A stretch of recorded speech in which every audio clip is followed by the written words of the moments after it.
Most players in the Italian have no idea what to do after black puts their bishop on c5.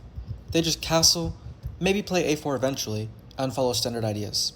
But there's one move that completely changes the game, and once you know it, you're going to start cooking opponents who have no answer for it. Let me show you. Okay, so how do we get to the Italian position? Well, first we start off with e4, and our opponent replies with e5. We then go knight f3, and they go knight c6, and bishop c4 marks the Italian game. Black often responds with knight f6. We go d3, protecting our pawn, and they go bishop c5. Now, the most common move is c3. However, we're going to add our twist, and our twist on the Italian game is going to be the more modern knight c3. Now, this move looks really quiet. What's the point of it? Black could just go d6 and now it's a completely symmetrical structure. However, we make use of the fact that we're white and we go first by going knight a4. We now attack the bishop. And this is a really big problem for black, because let's say they don't protect their bishop or they don't move it backwards and they just castle normally. Well, now we can trade it off, and now they have a weak pawn.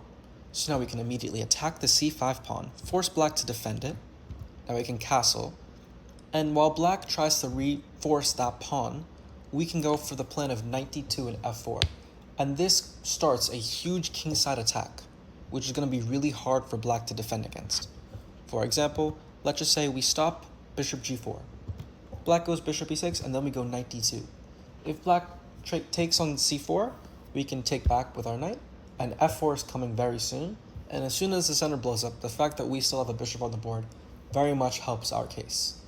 And the entire game will just be attacking black's king, and it's going to be an attack versus defense battle. Okay, now that we've looked at what the position is like if black doesn't move the bishop from c5, we'll now take a look at the position when black does retreat their bishop and not completely ruin their queenside pawn structure. So let's go back to this position. Black has only one really sensible move, which is bishop b6. Now, we could take the bishop immediately, however, it's not really going anywhere, and I'd recommend a better move, a3. As you can see by these highlights, if we had not played a3, black could always counter with knight a5, and our bishop would have to go to b3, and it'd be the same exact symmetrical structure. But now that we've played a3, we now have the a2 square, so if black ever goes knight a5, we have bishop a2, and this is the advantage. We don't lose the bishop pair, but black does. Now, black can castle, we can castle, and black can play bishop e6, which is one of the more common moves in this opening. Now, here we do in fact trade, and we go for b4. The reason we play b4 in this position is for queenside expansion. So if you look at this position, black is kind of going to play mostly on the king side. They have the open f-file, and they can slide the queen, bring the queen forward, maybe go knight h5, bring their queen to e8, g6, and they can try to start something. However, our main facet in this position is the fact that this b6 bishop, which is a monster on this diagonal, is always subject to our capturing. We can always get rid of that whenever we want. It's never going anywhere. And this is our advantage. Black cannot start a kingside attack without that black dark squared bishop. And so we can move on from this. We can understand that, okay, the kingside attack from black isn't that potent, and we can start expanding on the queen side. So we can play some example moves.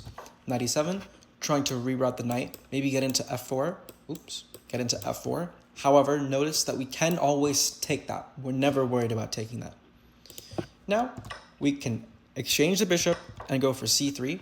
The reason we play c3 is to then allow ourselves to play a4, maybe c4, bishop e3, rook a2, always keeping an eye out for the f2 pawn. These are all different strategies you can expect to play in this opening. Black can go knight g6, and then a4, and this is kind of the position where I'll let the opening stop. We have so many different ideas, but a lot of it applies around the queen side. We have c4, a5, after a lot of reconstruing of our pieces, maybe go for a bishop d2 to support a possible pawn break of a5. And the more we can direct the game to the queen side and understand that the king side isn't that big of a deal, the better. For example, we can always play moves like g3 and king g2, so no knight can go on to f4, because we'll have the pawn obviously capturing that knight. And that kind of blunts all possible attacks by black. And because they don't have a bishop, they don't have any other way to kind of maneuver around our king. And this is why black suffers heavily in these positions, and we can work on top of that and just focus on the queen side. So that's the knight a4 idea in the modern Italian. One move, one plan. You win the bishop pair, damage the pawns, expand on the queen side, and suffocate the king side. Go try it in your next game. Most players at your level have never seen this coming and have no idea how to handle it.